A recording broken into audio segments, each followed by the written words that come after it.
আরাফার দিনের আমল কি? আরাফা বলা হয় ৯ জিলহজ, কোরবানি ঈদের আগের দিন।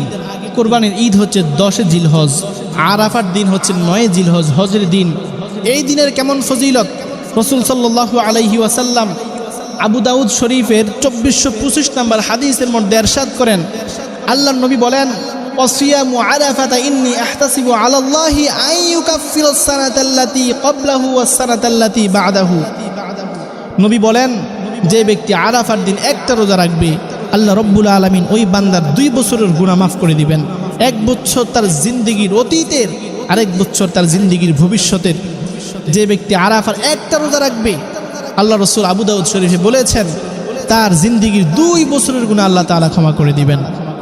আরাফার দিন হচ্ছে ৯ জিলহজ। এর ৩টি কারণ আছে। আরাফার দিন ৯ জিলহজ হওয়ার ৩ কারণ।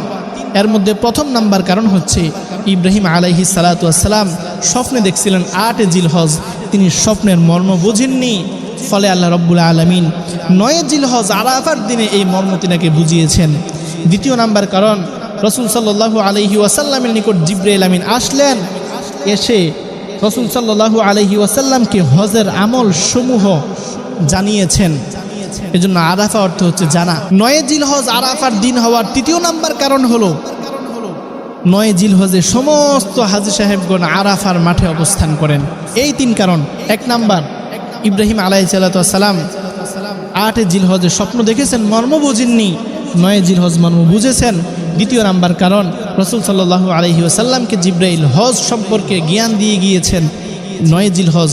তৃতীয় নাম্বার কারণ হলো, এই দিনে সমস্ত হাজী সাহেবরা আরাফার ময়দানে অবস্থান করেন। তো আরাফার দিনের আমল একটা, সেটা হচ্ছে রোজা। এই আরাফার দিনের রোজাকে আমরা বুঝতে একটু ভুল করি। আমরা মনে করি যে দিন হজ ওই দিন আমরা বাংলাদেশে রোজা রাখতে হবে। না, বিষয়টা এমন না। আরাফার রোজা এটা হজের আমল না, এটা আরাফার মাঠের আমল না, বরং এটা দিনের আমল। বাংলাদেশের যেই দিন ৯ জিলহজ হবে, সেই দিন সৌদি আরবে ১০ জিলহজ হবে। বাংলাদেশে যেদিন ৯ জিলহজ, সেই দিন আমরা রোজা পালন করব।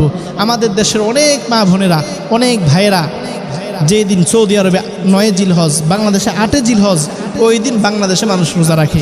এমনটা করা যাবে না, এমনটা করা যাবে না। কারণ এটা দিনের সাথে সম্পৃক্ত, অবস্থার সাথে না, অবস্থানের সাথে না। আরাফার মাঠের সাথে এই রোজার কোনো সম্পর্ক নাই, হজের সাথে এই রোজার কোনো সম্পর্ক নাই। কোনো হাজী সাহেব ওই দিন আরাফার ময়দানে রোজা রাখে না।